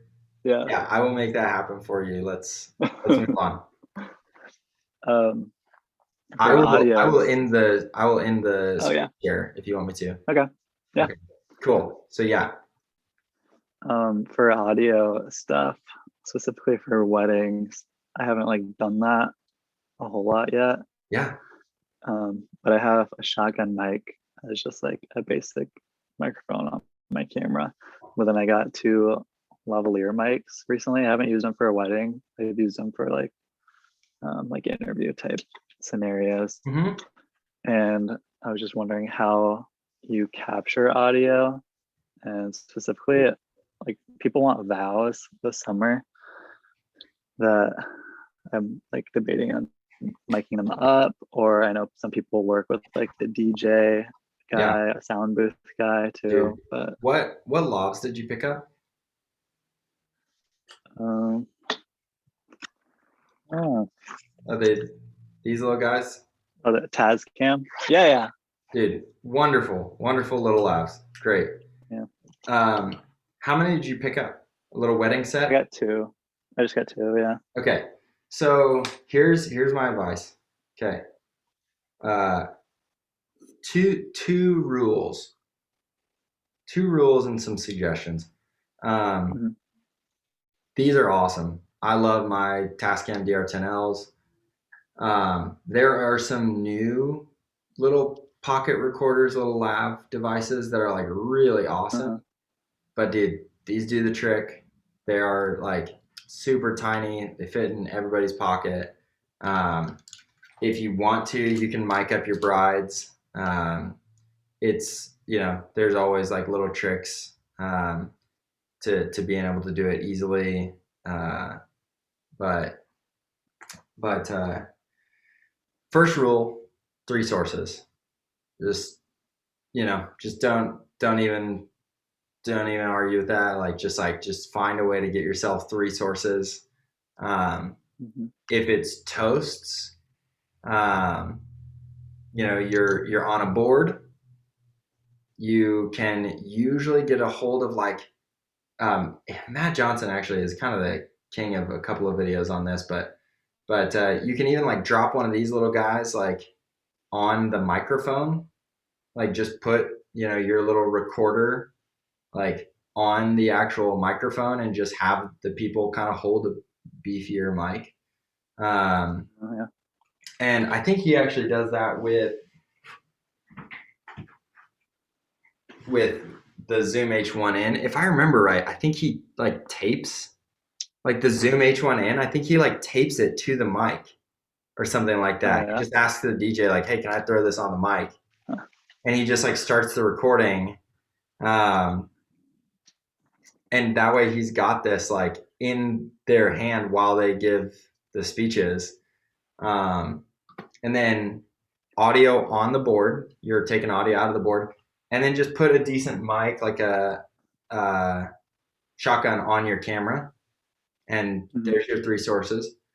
For your ceremony, you can have a bride, a groom, and an officiant. Uh-huh. Pick you up another one of these, or pick you up, Uh, you know, one of the different newer ones. The Zoom F2 is a popular one now. So anyway, that's, you know, or you can go bride, groom, and then on the board, or you can go officiant. does on the board mean like working with the The DJ? DJ, Okay. yes, on the, Yeah. yeah, on the board, yeah. So then Mm. this is kind of about to show you a suggestion, but also give a rule. So that three, dude, never trust your audio. Just like learn to be skeptical about audio. Yeah. And unfortunately, I'm so sorry if there's a DJ later watching this YouTube video, but dude, never trust a DJ. Like, and I think even a DJ would tell you this, because like they don't know when the wind is gonna pick up and cut the mic, Mhm. you know? And so like, dude, never trust a soundboard, never trust a DJ, and just pray for the best with audio. Definitely do. That's rule number 2. 1, 3 audio sources. Rule number 2, never trust a DJ, never trust a soundboard. Yeah. Um, and then go get you all of these. It's three chords. This is an XLR to a 3.5 millimeter. Okay. So that's Okay. coverage number 1. This is a 1/4 20 to a 3.5. And then this is an RCA, little red and white cable, to a 3/8 or whatever. And those will, every soundboard in the universe is one of those 3 cables, and they all will plug here. Oh, nice. So you just bring this tiny little baggie that came with your Tascam. Uh-huh. You just stuff your cables in here, and you just bring this with you to wedding days, and you walk up to the sound guy and you say, "Hey, what's your auxiliary output? What cable is that?" And and uh, and then they say, "Oh, it's this one," and you're like, "Cool, okay, here we go." And there you go. So that's, soundboard is covered, bride and groom are covered. Yeah. Put the microphone like on the speeches mic. Yeah. And then the final straw of this is just know that audio is going to get screwed up someday, sometime. Like, here's how it works. As soon as something important starts, noises begin. Like, Yeah. he will say, "My bride," and then an airplane will pass overhead, you know? Or you'll be at an outdoor venue and they will start throwing away glass bottles in the restaurant behind you. Mm-hmm. That's actually happened to me. You'll be out in a national park and like all of a sudden a toddler will come screaming down the trail, and like none of these things are predictable. Like, you just cannot do anything about this. Man, last fall I had a great DJ team working with a really horrible venue setup, and it was just an echo chamber. So not only did the board come out poorly, the board audio came out poorly, it was so echoey inside of this room that it ruined my lav mics. too. Like it echoed into my lav mics. Dang. So fortunately I was able to do enough recovery, but in those situations you might just have to ask them like, hey, here's the real situation we just encountered. Would you mind reading your vows for me privately with my mic? Or even meeting up with them for coffee someday later, or sending them instructions for how to do it on their iPhone. Um, that's all things audio. Yeah. The only other thing that you mentioned that I wanted to hit, you said with interviews sometimes you're unhappy with the sound you're getting, like the sound quality. I will Yeah. say with lavs, a lot of times you're going to be missing a full and like a rich bass kind of Yeah. sound.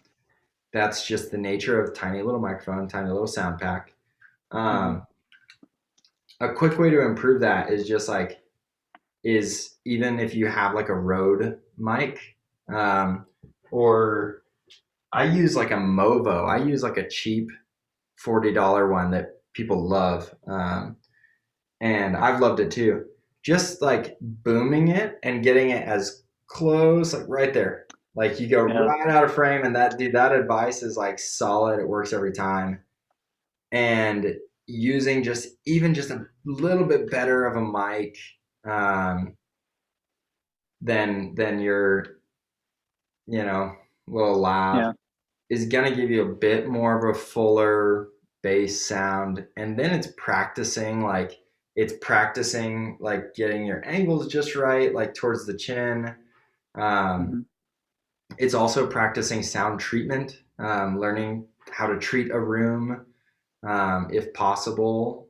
And then the last thing would be like just practicing a lot in post, and then like getting a hold of like an audio engineer or someone who's just very experienced with audio, um, so that you can get better in post, for like cleaning it up.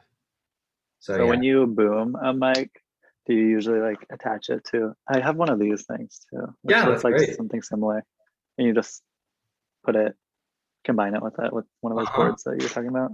Yep. Yep. So, and actually in, uh, yeah, into an H4n, you can run any of those. I think you can run XLR for sure. You can run 3.5. You might be able to run those two other audio cables, the quarter 20 or the RCA. I can't remember, Mm. but yeah, just throw your like Rode video micro or video mic or your Movo or whatever you Yeah. got. Like, just put that out on a boom arm. Put your H4 in down at the end. Just gaffed or whatever, like Velcro Yeah. it. Run you a little extension. And you're gonna get you should end up getting a much fuller sound than what's gonna come from, the smaller sources. Yeah. Um, so that would be the fastest way to improving that audio. Yeah. Uh, so yeah, yeah. Cool. I'll Anything have to left try that out. unanswered there with audio? Um, I don't think so. Okay. You just need to get those cords to hook up to Yeah, the DJ. dude, it really helps. Um, Man, I know you've got your shoot at 4:30. If it's not a 30-minute drive, maybe we've got 5 more minutes. But Yeah. I want to answer any last questions, anything else I can close you out with to bring it all together. Um, maybe I'd be interested to hear like how your time management goes with like being an entrepreneur and like Yeah. having your own business and stuff like that. Yeah, dude. Okay, from an editing, I think the first thing that I'm really getting good at figuring out is editing in chunks. Um, Yeah. like segmenting your editing a little bit. And so what I do is, like right when I leave a wedding day, I it takes discipline, by the way. All of this takes discipline. That should be known in Mhm. advance. I leave a wedding day, and like before I sleep, I am backing it up. So like it's on a hard drive so that the next day, and I'm starting a project. Usually you can do that really easily um, while you're importing it. Yeah. But I'm starting a project file. in DaVinci. So that way, the next day I can wake up, or 2 days later, whatever. If it's Saturday, Sunday I'm not going to work. Monday I wake up first thing Monday, plug in my hard drive, and like I should be able to go to work. That's my goal. So like Mhm. just that tiny little barrier just makes it that much easier for you. Um, and right when I open it up, dude, and this is where everybody's different. Everybody has to manage their creative process. But it is really helpful for me to just like go manage my selects, like right out of the gate. Just like Yeah. knock that out. And dude, there have been times where like I finished that within the first day or two of the wedding. And then I will like, I'll be really busy or I'll be traveling, whatever, for like a few days. And I'll kind of forget where I left off and I'll go open that project and be like, okay, time to get back to work. And I'll be like, oh, I'm so excited. I'm done culling. Like, this is great. And, Yeah. instead of coming back to a project where I've like culled half of it, I've imported it, I've color graded, like, it's like all over the place. It's like, working in kind of organized chunks. Hmm. But sometimes, if you need a little creative zing, sometimes you're culling or you're editing and you're like, I can't do this anymore. I don't want to do this. Um, Sometimes I'll go like color for me is the most exciting part. And so I'll go Yeah. color, like I'll go just like work on my grade, like apply it on a few clips, like see if I can get something working and I'll get that feeling back from the wedding day. And then it kind of motivates me to like, okay, now I'm gonna edit. Okay, got it. Like, yes, I'm feeling Yeah. good now. But yeah, the basics of it for me are like, dude, getting that culling done really fast after the wedding. Because dude, it's still fresh in your mind. You remember how it felt. You remember those important moments. Hmm. Go do that like ASAP. Um, and then everything else, like, start telling that story. Like pick your backbone, right? So like what is going to be the structural element and framework to your story? Start there. Um, and you might find it along the way, but like usually you leave a wedding day, like you said, it's nice for storytelling because it's like it's kind of clean. You kind of know your story. Yeah. Um, so you choose kind of the structural elements, and then you fill in the bones as you go along with all of the other things. You put in your organs and you put in your skin, and you wrap it all together Yeah. nicely with the color grade. Some sound design, like treating it. Um, So from an editing perspective, that's what I'm up to, and I'm working in chunks. I'm trying to do 2 hours, and I'm trying to focus for 2 hours. Like you would be Hmm. shocked at what you can get done in 2 hours. Like it's really surprising. Like especially with culling, which is kind of a mindless activity. Like it's really shocking. Like how quickly you can cull a wedding. Like which will save you a ton of headaches if you just kind Yeah. of like focus on it. Um, Otherwise, when it comes to like Instagram, for me, YouTube, um, quick like accounting, managing my accounting, um, and managing clients, like current clients as well as like past clients and relationships, um, and then even throw in there like networking, like you're wanting to get more involved with. Hmm. I would say like I make sure that I'm just touching in every 3 days on all of them. Does that make Okay. sense? So like, Yeah. for me, there is no definitive like time management. I'm always focused on the edits, right? That's always the number one thing on my priority list is taking care of my Hmm. current projects, my current clients. Because if I don't do that, all of the other things are just going to stress me out. Like if I go spend like all week getting together with 8 videographers and I'm like, cool, I've got a bunch of creative friends. I'm not even going to enjoy those friendships because I know what I really need to be doing. Yeah. And and so yeah, that for me the time management is like learning to work in chunks. We tend to be creative people that are in this profession. I Hmm. find myself to be less creative than a lot of other people in our field, but like, don't force yourself to try and do an 8-hour day. Like, don't try and do Yeah. a 9 to 5. Like, it just doesn't work for a lot of us, I think. Working Much time kind do of you estimate for video editing for weddings? how much per wedding? Yeah. Dude, it varies so much based on the complexity of my story. Mm. So, like one of my most proud stories is a Big Sur wedding that I did very recently, and I was incorporating Super 8 before I shot Super 8. It was just like I did a little fake Super 8, Mm. um, and I just couldn't figure out how to incorporate this into the story. Um, and it ended up probably taking me like, man, I want to say like 20 to 30 hours, like a very full work, like almost a literal work week. Yeah. Um, you know, but it was stretched out over time. Probably like actively working on the edit, not the culling, not the color, but like actively working on the edit was probably like 2 weeks. I probably like was mulling over it for 2 weeks. So Yeah. like the culling should usually happen in a day or two, which ends up being like 4 hours, 5 hours at max. Um, Mm. if you got a lot to go through. The editing part can end up taking a lot of time or a little time, depending on like how clean your story is, how neatly organized the elements are, um, and how easy song selection is. I would say that should probably take like 5-ish hours, um, 5 to 7. And then the color grade, hopefully, again, you practice, you get good in camera. Hopefully, Mm. that's like, a 3 to 4 hour task. So it should be the editing takes you the longest, color grading a little less, culling a little less than that.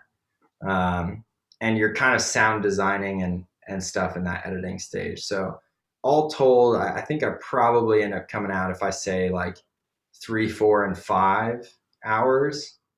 Um, yeah, 11, like 10 hours, 10 to 11. Yeah. So, but then the more involved ones that I'm like trying to engage with pretty significantly, Yeah. um, those can end up on that editing section, particularly, they can end up like taking a lot more time. So, Yeah. yeah, Cool. I was yeah, curious. dude, yeah. Is that last one? Yeah, for Okay. now. All I right. have to run off pretty Oh soon, but man, I'm I've so like really enjoyed chatting with you. dude, So same. I'm like I've learned happy a in lot. any capacity I was able to help, but I also just loved getting to know you and hang out. Yeah, Yeah, same. cool. I'm gonna wrap the It was YouTube nice that video you're so you and I could just say goodbye. But to anyone okay. who keep watching, hope you found this helpful. Definitely go follow and go watch Austin's work. We're gonna wrap up here so he can get to his shoot.